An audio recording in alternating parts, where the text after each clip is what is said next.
So what do you do here? Okay, so I'm a geologist, and I work in a division that's called Astromaterials Research and Exploration Science, which is a huge mouthful, but astromaterials being rocks from space. Yeah. So I do several different things, but perhaps the thing that I do that's most fun is I lead the team that's going to be planning the geology training for the astronauts that are going to be going back to the surface of the moon.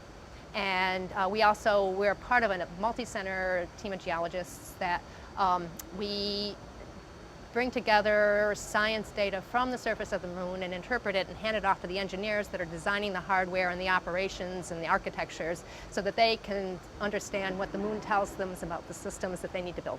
Did you grow up thinking you would work for NASA? Has that always been No. something that you aspired to So do? my background is actually, I got my PhD in marine geology, in oceanography. I studied Oh, wow. rocks from the bottom of the ocean. Huh. And so coming to NASA was never part of my career pathway, but I feel really lucky that it ended up here. Everything's is a winding path, right? How similar is exploring under the ocean? Because, at this point, I've heard that we actually know more about space than we do underneath the surface of our own waters. There are a lot of parallels there. There's no question that there are a lot of parallels. There have been people in little submersibles that have gone down to certain parts of the ocean floor, but it's 70% of the Earth. A lot of stuff's going on there. There are things that we're just discovering.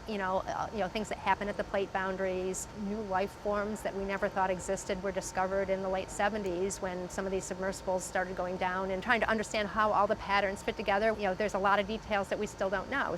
And we're doing everything remotely, just like we do that right now with space exploration. We use probes, we drill, and we try to get as much information as we can out of a single drill string. We send these buckets over the sides of ships and scoop up rocks and try to tell the story from the rocks that we collect up from these buckets. So we're using imperfect means of trying to understand what the ocean floor looks like. So there's a lot of parallels there, I believe. Yeah. Even training astronauts underwater. That's right. To understand what it might feel like in space. Absolutely, that's right, yeah. Fascinating to really think about. There are a lot of parallels. That's right, and it requires a lot of equipment and a lot of technology, a lot of stuff. Why is it important that we study these astromaterials? Probably the most fundamental question is, why are we here and how did we get here? Astromaterials are parts of the solar system, and in fact that most of them that the moon itself is a witness plate to the very early solar system evolution. So if we want to know about what happened in those early years of the solar system, the moon's the place to go.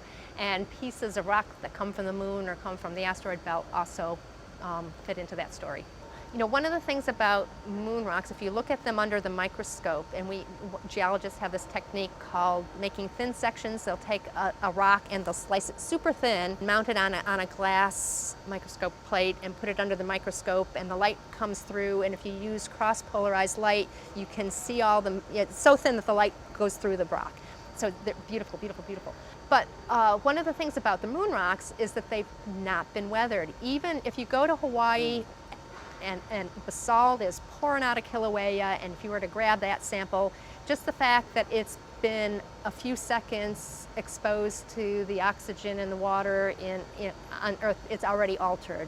Nothing is as pristine as those samples from the moon. They are very old. They're way older than rocks that we have on the Earth's surface. And again, they have a story to tell. The oldest rocks from the surface of the moon that we've collected and brought back from the Apollo are 4.4 billion years.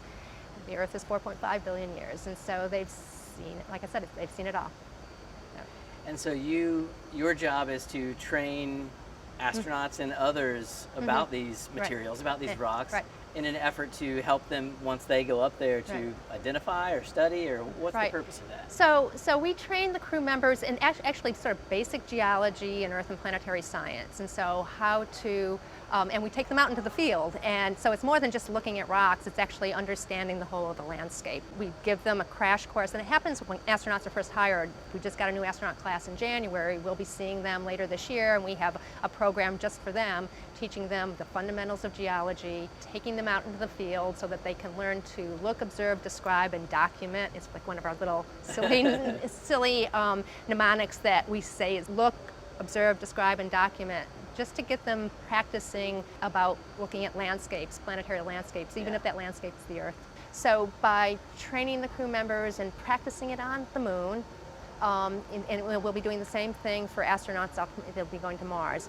And I think what's important is that when not only are we going to the moon for the love of the moon, but we need to, what we'll be doing is basically demonstrating that the procedures that we put in place for planetary exploration are going to be reliable for when the astronauts go to Mars, because it's a long ways between here and Mars. It's several months. There's no such thing as instantaneous conversations like you and I are having.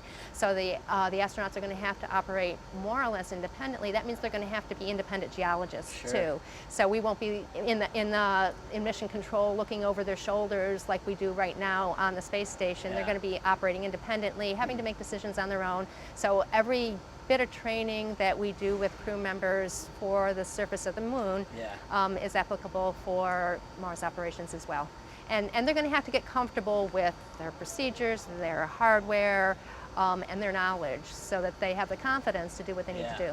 I can see how crucial it would be for every department to know as much as possible about every other That's right. So we try to bridge, we're building this culture of exploration. We're trying to bridge the engineering, operations, science, management divide. We all come to the problem with our own languages and our own, our own perspective, and that's what we're trying to do. It's a massive team building exercise. It is, it really is. Your culture of exploration, I love it. I know, and it's super fun, and that's what makes it really fun, and that's when we take, especially when we take crew members out in the field, or we take the engineer, we call it Geology 101 boot camp for engineers managers. And we take groups, and they're from all different disciplines, and take them out in the field, and we learned a tremendous amount from them as well, because we're teaching them what it means to walk across a rocky surface with the systems that they're designing. They're telling us about the systems that they're designing.